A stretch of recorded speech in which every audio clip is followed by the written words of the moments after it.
ó dójú ẹ̀ ọmọ Yorùbá ẹ máa bọ̀ ẹ wá gbọ́.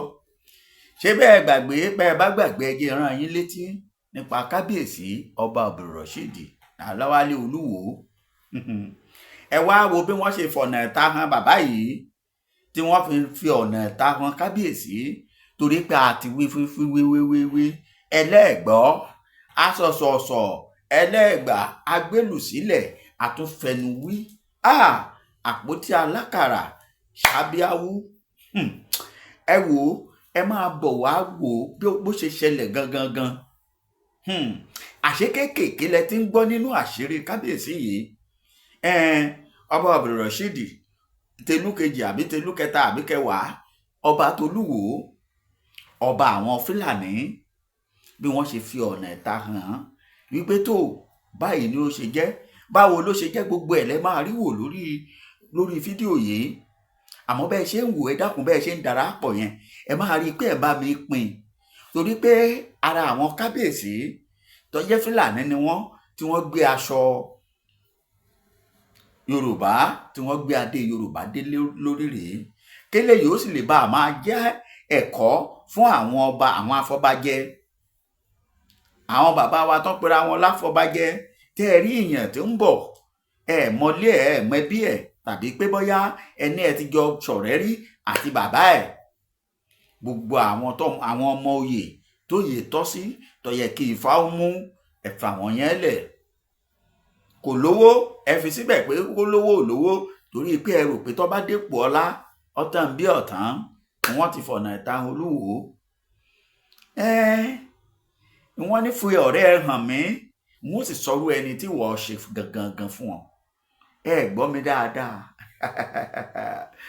Ọba Olúwo ti wọ́ ga o kò sọ́gbọ́n tó fẹ́ dá sí níbi tó bá adé yìí torí pé àṣírí tẹ̀ tí ìgbọ́ rí gbogbo ẹ̀ lẹ́gbọ́ báyìí látẹnu tèmi kọ́ o ẹni ó sọ ẹ rí kòrókòró bó sì ṣe ṣẹlẹ̀ ẹ rí kòrókòró. Ìdí nìyí tó fi sọ pé kòrú ní ó ń dòye ká ni ibi àlàyé yìí àní lè fara gbà á mọ́ àní lè ṣe kíni àní lè dúró mọ́ ọ̀yá àfarafì àwọn ọba tí wọ́n lọ mú ẹ̀sìn àyálò ẹ̀sìn tá a lọ yá wá láti máa dojúkọ ìran Yorùbá tí wọ́n sọ pé àwọn ọ̀fẹ́ orílẹ̀-èdè Yorùbá o Islamic nation làwọn ń fẹ́ o Islamic nation lẹ́ ń fẹ́ ẹ lọ Saudi nínú ìgbà wáṣẹ̀ nínú ìtàn tí àwọn bàbá ńlá yín ti sọ fún yín ẹ̀yin gbọ́ pé kí wọ́n pe Islamic nation nílẹ̀ Yorùbá ọdún mélòó ni Yorùbá ti wà tó ti exist tó sì jẹ́ Ifá àgbọnmọ̀rẹ̀gùn kankan òòṣà làwọn bàbá yìí ń bọ kó tó di pé wọ́n mú ẹ̀sìn àjèjì wá. Kìrìsìtẹ́nì ló ti ẹ̀yẹ kó máa ṣáájú gbogbo nǹkan yìí torí àwọn lẹ̀gbọ́n ṣùgbọ́n torí jìbìtì àtilẹ̀ wá ìfẹ́ dá sọ̀rọ̀ ẹ̀sìn a máa pè kan lákẹ́yìndé gbẹ̀gbọ́n ẹnìkan ti dé láìmọye ọdún ó ti lọ ó tó tíṣẹ́ ọwọ́ ẹ̀sìn bó ti kú tíṣẹ́ ẹ̀sìn sọ̀rọ̀ ẹnìkan ṣẹ̀ṣẹ̀ dé lẹ́yìn ẹ wá lóhun lọ́kẹ́yìndé gbẹ̀gbọ́n ọkẹ́yìndé gbẹ̀gbọ́n ni àbọ̀kẹ́yìndé ọwọ́ àfẹ̀rú gbàbùkún. Ọmọ Yorùbá ẹ gbọ́ ohun tí mò ń sọ yìí dáadáa eléyìí ló mú kí owó tí a gba Olúwo àṣé owó kan ni owó tí ń wọlé àtàwọn nǹkan kan tó ń wọlé òun ló jẹ́ kó múra kókókó bí ara kẹgbàálẹ̀ àmọ́ gbẹ̀mbó ti jẹ́ gbẹ̀mbó o. Àkọ́kọ́ náà àwọn òyìnbó Canada wọ́n ti ń wá kábíyèsí bí mo bá a ṣe ń bá yín sọ̀rọ̀ yìí kò dá wa lójú pààfin ló wà. Ẹlẹ́ẹ̀kejì àwọn aráàlú ti dìde. Ẹlẹ́ẹ̀kẹta àgbogbo àwọn afọbajẹ náà ti sọ pé tọ̀ pẹ̀lú eléyìí tá a rí yìí àjọba pàpà ṣọtán kí lè yọ jẹ́kọ̀ọ́ fún ẹ̀yin ọba tó kù. Ọ̀yá ẹ wo fídíò yìí bẹ́ẹ̀ bá ṣe wò ẹ bá mi pín in bá ti lẹ́yìn tẹ́ ẹ wò tán mò ń padà bọ̀ ká ṣe gbogbo ẹ̀ ní gèrèmùsí òun rèé ẹ fohùn sí ẹ gbọ́ bó ṣe ṣẹlẹ̀ sọ́ba Olúwo. You know, I just want to talk about this Oluwo boy Wale Rarada. Wale. You know, kí ló Wale you know, because ẹlòmíì tí country ò bá ti dáa, because a lot of people talk about our position of authority in Nigeria these days, they are just people to jẹ́ pé they have nothing. Bákan àti réyàn kan bí olóṣèlú kan àbí very important person kan tó kàn máa gbé wọn sí position, then how do you expect people like that kí wọ́n máa misbehave? You know, kí ló wá lé yẹn kó wá máa bú Yorùbá land, kó wá máa sọ̀rọ̀ ṣàkàṣàkà nípa Yorùbá, nípa a particular race torí ẹ̀sìn tó ń gbé wá láti ibì kan tó mọ anything nípa ẹ̀. Wálé is never a Muslim nor a Christian or anything. Canada bí báyìí ni Wálé wà for years, jẹ́ pé orí búkú ló Wálé ò níṣẹ́ náà, ṣé ó níṣẹ́ tó ń ṣe ní Canada ó máa ń jalè kiri ní náà, wọ́n ní wọ́n ń ṣojú, ó lè ní Wálé ń jà kiri, Wálé Olúwo yẹn kò níṣẹ́ kankan tó ń ṣe Canada bí báyìí. Tó máa ń yà mí lẹ́nu táwọn tó wá ń sọ̀rọ̀ máa wò ṣé Wálé náà lélẹ́yìí, ó jẹ́ pé àwọn tó gbowó rí Western Road Sheridan Mall àbí tó máa ń rìn kiri kò nílé kò ní everything, ìgbà tó ti lé kúrò nílé pẹ̀lú ọ̀dọ̀ obìnrin ló ń gbé náà, tí yẹn lé kúrò nílé kò nílé ìbí kó máa sùn sínú mọ́tò kó máa sùn sílé ọ̀rẹ́ kiri bí Wálé ṣe ń ṣe nìyẹn náà. Wálé got nothing, you know. Gígọ́lọ̀ ní Wálé bí kó máa wá àwọn obìnrin kiri, àwọn ìyá táwọn láti Nàìjíríà yẹn kó máa lé wọn kiri kó máa bá wọn sùn, nǹkan tó ń ṣe kiri nìyẹn, kò níṣẹ́ míì tó ń ṣe. Wálé has not his most highly irresponsible man. Lára àwọn tí ò wà responsible Canada, Wálé is one of them. Ó jẹ́ number one ọ̀gá ni. Who is Wálé?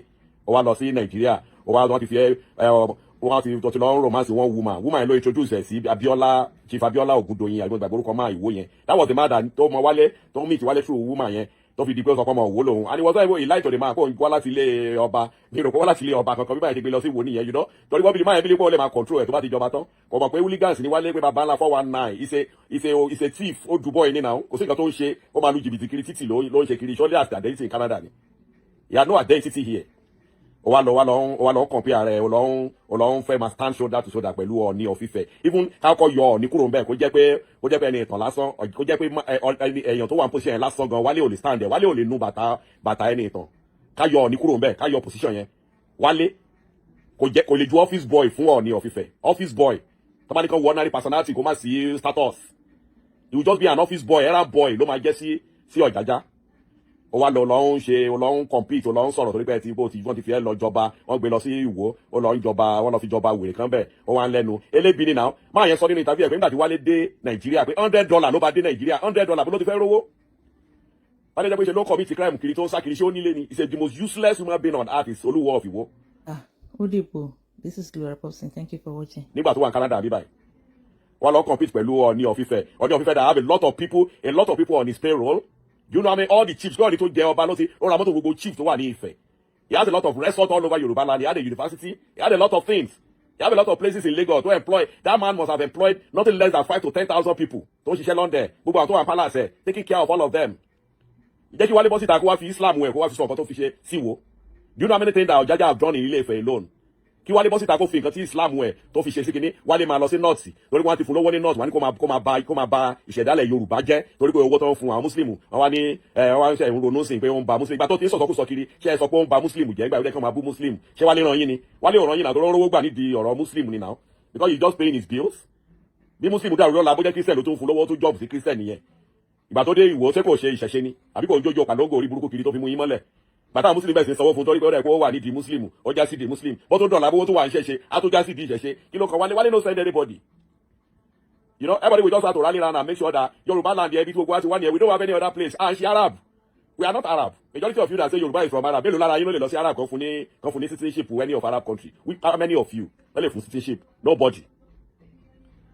I just did my mo jókòó sí ròbí mo kàn ń wo fídíò kan bí Wálé ṣe ń sọ̀rọ̀ jágbajàgba Olúwo rádaràda ẹ̀yin ara wo wọ́n kàn lọ fi olórí burúkú kan wèrè wọ́n lọ fi jọba lẹ́yìn lórí and you guys were ẹ̀dẹ̀ inú yín dùn ó yẹ kẹ́ plan ẹ̀ máa lé bọ̀bọ̀ ẹ̀dànù kúrò mẹ́ ẹ̀kẹ́ wáyàn tó wà responsible èèyàn gidi bọ́n fún Wálé ní owó ní ọ̀la ó lè kó àwọn Boko Haram wá láti north pé kán wá ṣe anything kán wá pa anybody níwò yẹn the only thing kò lówó náà is a poor boy, very poor boy, poor and wretched ni Wálé. You know, you guys you have to be very mindful of how you treat your own people. Tori owo, just because of money, you just talk anyhow about your race, you talk anyhow about your people, just because you want to pay your bills. You only come and ṣiṣẹ́ ni. Ta ló rán iṣẹ́ kó máa ṣorí burúkú kiri nígbà tó wà níbàyí. Gbogbo ẹgbẹ́ ló ń ṣiṣẹ́ kiri náà, tẹ́bọ̀ ẹ̀dẹ̀ lówó dání. He decided to be a very lazy young guy, very lazy idiot. Ni Wálé yẹn, wọ́n á tàkà pẹ̀lú Ọ̀jájá, ó ti ẹ̀rọ position Ọọ̀ni yẹn lásán kó ti ẹ̀rọ, tí ọ̀ pẹ̀lú Ọọ̀ni jọ wà ní the same category ni.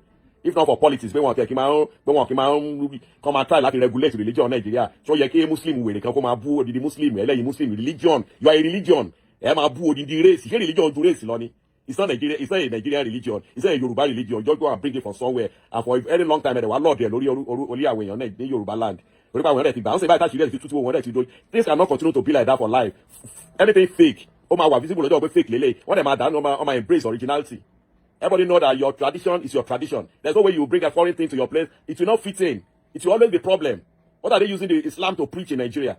You know, if you preach in Yoruba, like in Islam, ti ṣe wálé tó jẹ́ Muslim, Islam, kí ló ti ṣe níwò? Ooni tó ń bú tó ló ń ṣe. Àìmọye a lè sọ so many things. Like, a lot of things you can mention about Ooni of Ife tó ṣe sí Yoruba land, Ife, Èkó everywhere. He has a resort almost everywhere, Akure everywhere. He's starting one in Ekiti very soon. You know, most of the time gbé àwọn people yẹn ẹ̀yin ará wo yẹn lọ wá bẹ́ẹ̀ máa yọ wèrè yẹn dànù kẹwàá yàn gidi kẹfì ìjọba yẹn kó yẹ disgrace yẹn kiri but for that wálé wèrè yẹn pé kẹ́ ṣí ẹ̀ tó bá dọ́dọ̀ ẹ̀ come and tell me that you are not a tout in Canada here. You are just a useless lazy man here. You don't have any job. Dárúkọ tó ti ṣiṣẹ́ ní Canada. Dárúkọ ọbẹ̀ all along you are in Canada. Mention that place that you are what? You lazy idiot.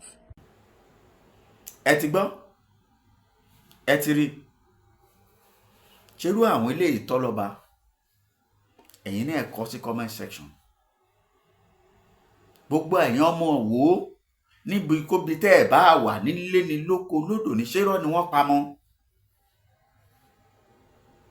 Tó yẹ kó rí bẹ́ẹ̀ ẹ̀yin ẹlẹ́sìn mùsùlùmí ṣé bó ti yẹ kó rí rèé ẹ̀ tí ẹ̀ rántí ijó àti sùn. Nígbà táwọn kan bá gbowó tí wọ́n fi ń da ìran Yorùbá láàmú. Ó wà nínú Kìrìsìtẹ́nì náà. Wọ́n parọ́ láńláńlá irọ́ akọrọ́ ẹ̀ sì lẹ́yìn sí Jésù ṣé bí Jésù ṣe tiẹ̀ ní báyìí báyìí o ọba Olúwo ti gbadé lórí kábíyèsí àtúnpàdé ẹ ṣé àdúpẹ́ ẹ bá wa láìkì section wa ẹ kọ́mẹ̀ntì bẹ́ẹ̀ ni ẹ subscribe tẹ́ ẹ bá ti subscribe sí channel yìí ẹ ṣé àdúpẹ́ ó dàbọ̀.